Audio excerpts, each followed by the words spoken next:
Okay, welcome back, year 6. So we have got the 2 blue ones near the 1, 2 orange ones near the 25. So opposite the 2 orange ones I have already, I'm going to put the next 2 orange threads.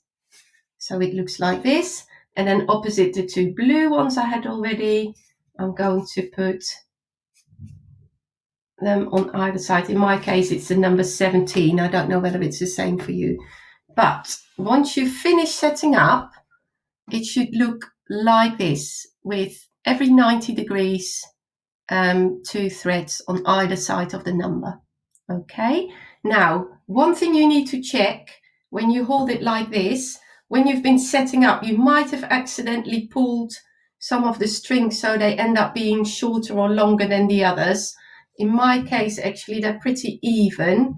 I might just have to pull these a little bit to even it up, but you can still pull and even it up a bit.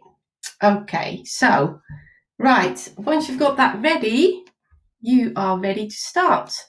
And the way you work with the Kumihimo, and this is something you're going to have to repeat to yourself, you do top right to bottom right, bottom left to top left.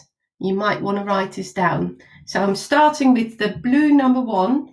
Top right is this one. Top right to bottom right, and you hook it there. So there's 3 at the bottom now.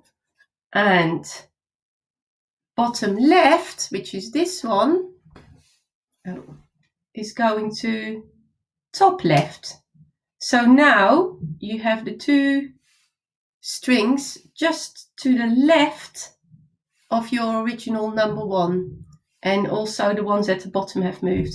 Then it's very important you follow the directions of the arrow. So you turn it anti-clockwise in the direction of the arrow before you do the next step. Okay? And you do exactly the same thing again. You go, let me just check, get the string. You go top right to bottom right and bottom left to top left.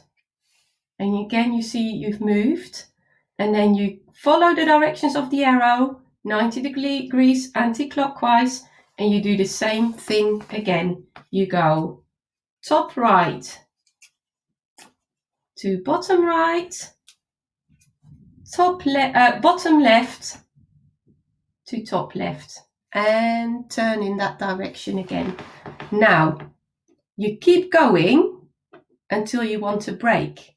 And when you want to break, it's really important that you end on this position. So you take the top right to the bottom right, and that's when you stop to have a break. The reason for that is when you now put this away and you do whatever you want to do, you come back to it, you know exactly what your next step is, because you can see that you've done the top right to the bottom right. So the next step for you to do is the bottom left to the top left.